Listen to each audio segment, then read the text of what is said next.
বাংলাদেশের মাটিতে সোনার মতো ফলছে আলু, কিন্তু বারবারই এই আলু অভিশাপ হয়ে ফিরছে কৃষকের ঘরে। হাজার হাজার টন আলু মজুদ হয়ে থেকেই যাচ্ছে, অথচ বিশ্ব বাজারে আলুর ব্যাপক চাহিদা। তাহলে কেন আমাদের আলু বিদেশে রপ্তানি হচ্ছে না? সত্য কি? কারা দায়ী? আর এর শেষই বা কোথায়?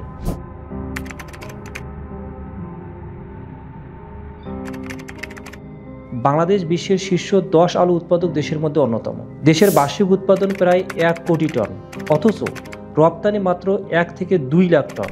গুদামে সংরক্ষণ না করতে পারায় প্রতিনিয়ত পচে যাচ্ছে লক্ষ লক্ষ টন আলু। এই বিশাল উৎপাদনের পরেও কেন আমরা আন্তর্জাতিক বাজার ধরতে পারতেছি না? কেন আমাদের কৃষকরা ন্যায্য দাম পাচ্ছে না? কারণ আন্তর্জাতিক মানদণ্ডে ব্যর্থতা।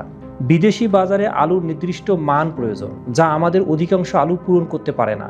বিভিন্ন দেশে আলুর pest and disease free certificate লাগে, যা বাংলাদেশ থেকে পাওয়া অত্যন্ত কঠিন একটা ব্যাপার।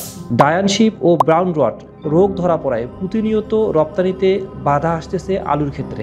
বড় প্রশ্ন, আমাদের আলুর কোয়ালিটি আসলেই কি নিম্নমানের, নাকি কেউ আমাদেরকে দমিয়ে রাখার চেষ্টা করতেছে? সরকারি ও আমলাতান্ত্রিক জটিলতা। আলু রপ্তানির অনুমোদন পেতে প্রচুর কাগজপত্র লাগে, যা সময় সাপেক্ষ। কৃষকদের জন্য সরাসরি সহযোগিতা আর আধুনিক প্রসেসিং সুবিধার অভাবের কারণে আমাদের আলু রপ্তানি করা যাচ্ছে না। ভারত ও পাকিস্তানের মতো দেশে সরকার নিজেই রপ্তানিকে সহজ করে দিয়েছে, কিন্তু আমাদের এখানে উদ্যোগ নেই বললেই চলে। আমাদের এখানে সরকার যদি একটু সহায়তা করত, তাহলে আমরা কমপক্ষে 5 লাখ টন আলু বেশি রপ্তানি করতে পারতাম। ভারত ও পাকিস্তান আমাদের প্রধান প্রতিযোগী, যারা অনেক আগ থেকেই ইউরোপীয় ও মধ্যপ্রাচ্যের বাজার দখল করে রেখেছে। তারা লবিস্ট নিয়োগ করে বাংলাদেশে আলুর বিরুদ্ধে নেতিবাচক প্রচারণা চালাচ্ছে। আমাদের দেশের কিছু অসাধু ব্যবসায়ী ভারতীয় আলু আমদানি করে বেশি দামে বিক্রি করছে, ফলে দেশীয় কৃষকরা চরমভাবে ক্ষতিগ্রস্ত হচ্ছে। আন্তর্জাতিক বাণিজ্যে শুধু ভালো পণ্য থাকলেই হয় না, শক্তিশালী নীতিও লাগে। আমাদের কৃষকরা সঠিক নীতি আর লবিংয়ের অভাবে বারবার ক্ষতিগ্রস্ত হচ্ছে। তাহলে কি বাংলাদেশ কখনোই আলু রপ্তানিতে সাফল্য লাভ করবে না? সম্ভাবনা ও করণীয়।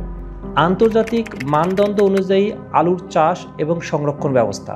রপ্তানির বাধা দূর করতে সরকারি হস্তক্ষেপ।